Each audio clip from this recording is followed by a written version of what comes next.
ये जानते हैं आज की देश और दुनिया की 50 महत्वपूर्ण खबरें सिर्फ 10 मिनट में। लेकिन उससे पहले अभी तक आपने चैनल को सब्सक्राइब नहीं किया है तो सब्सक्राइब जरूर कर लें।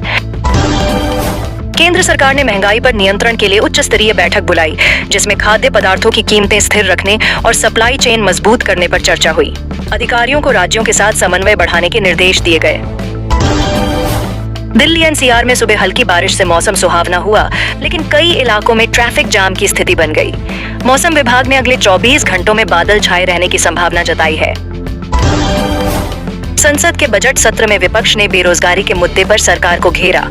सरकार ने जवाब देते हुए कहा कि नए औद्योगिक निवेश से रोजगार के अवसर तेजी से बढ़ रहे हैं। पेट्रोल और डीजल की कीमतों में मामूली बदलाव दर्ज किया गया है। तेल कंपनियों के अनुसार अंतर्राष्ट्रीय बाजार में कच्चे तेल के उतार चढ़ाव का असर घरेलू दामों पर पड़ा है। शेयर बाजार में आज उतार चढ़ाव के बीच सेंसेक्स हल्की बढ़त के साथ बंद हुआ। आईटी और बैंकिंग सेक्टर के शेयरों में खरीदारी देखी गई।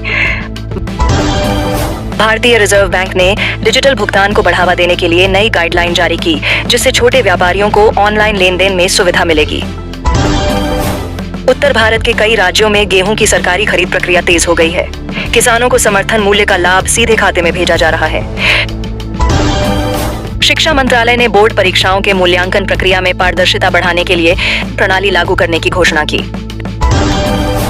रेलवे ने गर्मी की छुट्टियों को देखते हुए विशेष ट्रेनों की घोषणा की है, जिससे यात्रियों को अतिरिक्त सुविधा मिलेगी। स्वास्थ्य मंत्रालय ने मौसमी बीमारियों को लेकर एडवाइजरी जारी की और लोगों को साफ पानी तथा स्वच्छता पर ध्यान देने की सलाह दी। सोने और चांदी की कीमतों में हल्की गिरावट दर्ज की गई, जिससे ज्वेलरी बाजार में ग्राहकों की संख्या बढ़ी। एक प्रमुख आईटी कंपनी ने भारत में नया डाटा सेंटर स्थापित करने की योजना घोषित की, जिससे हजारों युवाओं को रोजगार मिलने की उम्मीद है। किसानों के लिए नई बीमा योजना का विस्तार किया गया है, जिसमें प्राकृतिक आपदा से नुकसान की भरपाई जल्दी की जाएगी।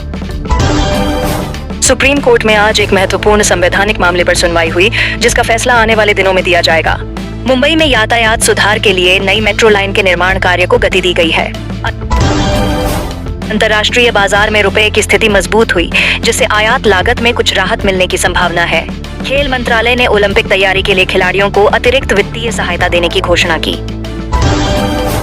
देश भर में विश्व स्वास्थ्य दिवस पर जागरूकता कार्यक्रम आयोजित किए गए, जिनमें स्वस्थ जीवन शैली पर जोर दिया गया।